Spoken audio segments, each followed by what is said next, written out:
Hello, welcome to அச்சு trends.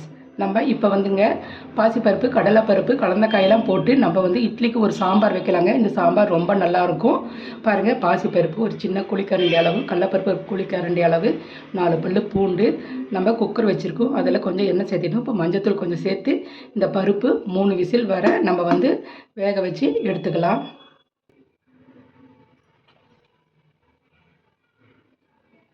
மஞ்சத்தூள் போட்டுவிட்டோம்.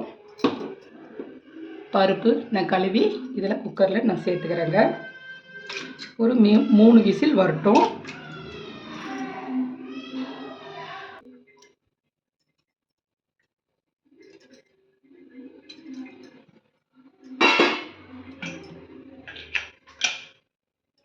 Cooker மூடி ஒரு 3 விசில் வரட்டும். சாம்பாருக்கு நம்ம ஒரு மசாலா நம்ம அரைச்சிக்கலாங்க. பாருங்கள், பட்டை 3 லவங்கம், ஒரு சின்ன துண்டு பட்டை போட்டுக்கலாம். ரொம்ப மசாலா ரொம்ப இது வேணாங்க. பாருங்கள், பட்டை போட்டுக்கிட்டோம். சின்ன துண்டு இஞ்சி, 4 பல்லு பூண்டு, ஒரு 1/4 ஸ்பூன் சோம்பு, ஒரு சின்ன சைஸு தேங்காய் பத்தைங்க. ஒரு 2 தேங்காய் பத்தை இருந்தால் போதும், அதிகமாக தேவையில்லை. 2 தேங்காய் பத்தை போதும். இப்போ வந்து நம்ம இதை வந்து நல்லா பேஸ்ட்டாக நம்ம அரைச்சிட்டு வந்துடலாம். நம்ம தேங்காய் அரைச்சிட்டு வந்துட்டோங்க. இப்போ வந்து தேங்காய் அரைச்சிட்டு வந்துட்டோம். பருப்பு வெந்ததுமே நம்ம எப்படி செய்யலான்ட்டு பார்க்கலாம். பருப்பு 3 விசில் வந்து நம்ம விட்டுட்டோங்க. இப்போ வந்து வெந்துடுச்சா நம்ம பார்க்கலாம். பருப்பு நல்லா வெந்துருச்சுங்க. இப்போ வந்து இதை வந்து ஒரு பவுலில் ஊற்றிக்கலாம். பவுலில் ஊற்றிட்டாச்சுங்க. இப்போ நம்ம குக்கர் வச்சு நம்ம குழம்பு தாளிக்கலாம்.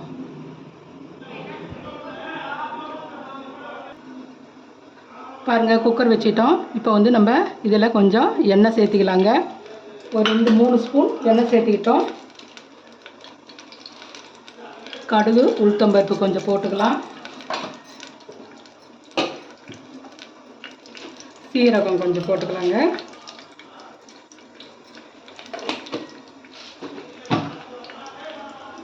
சீரகம் கடுகுலாம் பொரியட்டும் பார்க்கலாம்.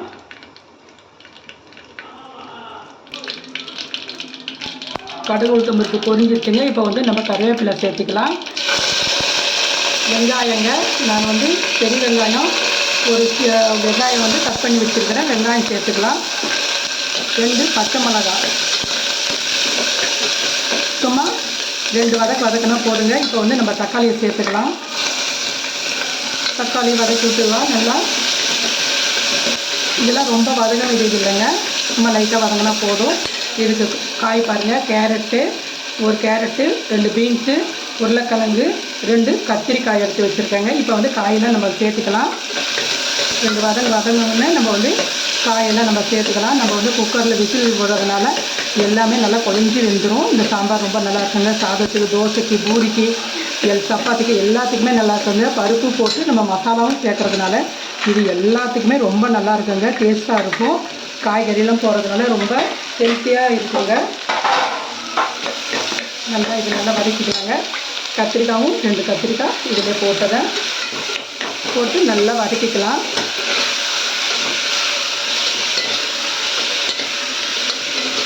கடலைப்பருப்பு, பாசிப்பருப்பும் ரொம்ப உடம்புக்கு ரொம்ப நல்லதுங்க, குளிர்ச்சியானது கூட. இந்த சாம்பார் வந்து இட்லி, தோசை எல்லாத்துக்குமே நல்லா இருக்குங்க. இந்த மாதிரி ஒரு முறை நீங்கள் செஞ்சு பாருங்கள்.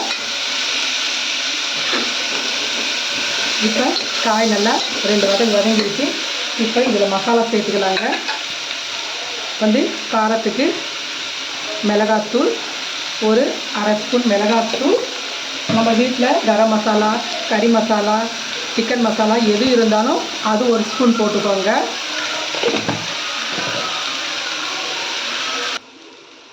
இப்போ காய் நல்லா நம்ம எண்ணெயிலேயே நல்லா வதக்கியாச்சுங்க. இப்போ நம்ம அரைச்ச தேங்காவை நம்ம ஊற்றிக்கலாம். அதில் கொஞ்சமாக தண்ணி சேர்த்துக்கலாம். எல்லாம் பருப்புலேயும் தண்ணி இருக்குதுங்க, அதனால் இதில் கொஞ்சமாக தண்ணி சேர்த்து நல்லா கலந்து விட்டுக்கோங்க. தேவையான அளவு போட்டுக்கலாம்.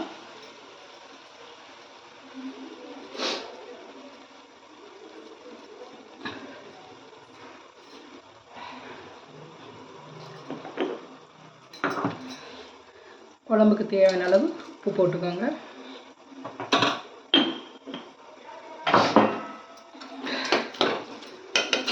இப்போ நம்ம அரைச்ச பருப்பு தண்ணியும் சேர்த்துக்கலாங்க.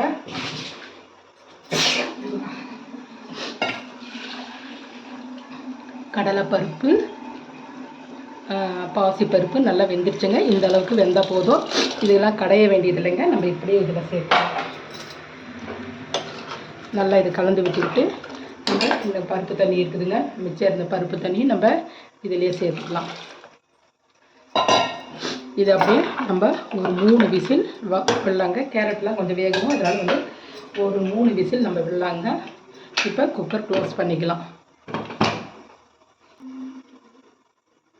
சாம்பாருக்கு தேவையான தண்ணி எல்லாம் ஊற்றியாச்சுங்க, உப்பும் போட்டாச்சு. இப்போ வந்து குக்கர் க்ளோஸ் பண்ணி ஒரு 3 விசில் விட்டு நம்ம இறக்கலாங்க. சாம்பார் எப்படி வரும்னு பார்க்கலாங்க. இது இட்லி தோசைக்கெல்லாம் ரொம்ப நல்லாயிருக்கும். இந்த மாதிரி நீங்கள் ஒரு முறை ட்ரை பண்ணி பாருங்கள். நீங்கள் செஞ்சு பார்த்துட்டு எப்படி இருக்குதுன்னு நீங்கள் சொல்லுங்கள். இந்த சாம்பார் ரொம்ப டேஸ்ட்டாக இருக்கும். நீங்கள் வேறு மாதிரி நீங்களும் சாம்பார் செஞ்சுருப்பீங்க. இந்த மாதிரி மசாலா ஊற்றி நீங்கள் வந்து காய்கறி போட்டு சாம்பார் வந்து நீங்கள் செஞ்சுருக்க மாட்டீங்க. இந்த மாதிரி நீங்கள் செஞ்சு பாருங்கள்.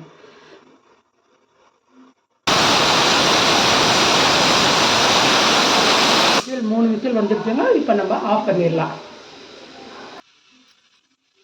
சாம்பார் வந்து ரெடி ஆகிடுச்சா பார்க்கலாங்க. குக்கர் விசில் அடங்கிருச்சு. இப்போ வந்து நம்ம சாம்பார் ரெடி ஆகிடுச்சா பார்க்கலாம். பாருங்கள், சூப்பராக ரெடி ஆயிடுச்சு. இப்போ இதில் கொஞ்சம் நம்ம மஞ்சத்தலை சேர்த்துக்கலாம். அவ்வளோதாங்க, கடலைப்பருப்பு பயத்தம்பருப்பு கலந்த காய் போட்ட சாம்பார் உப்பு இட்லிங்க. இட்லி பாருங்கள், எங்கள் வீட்டு இட்லி இப்படி தான் இருக்கும், பஞ்சு மாதிரி இருக்கும். இட்லி ரெசிபி வேணும்னா நீங்கள் சொல்லுங்கள், நாங்கள் வீடியோ போடுறோம்.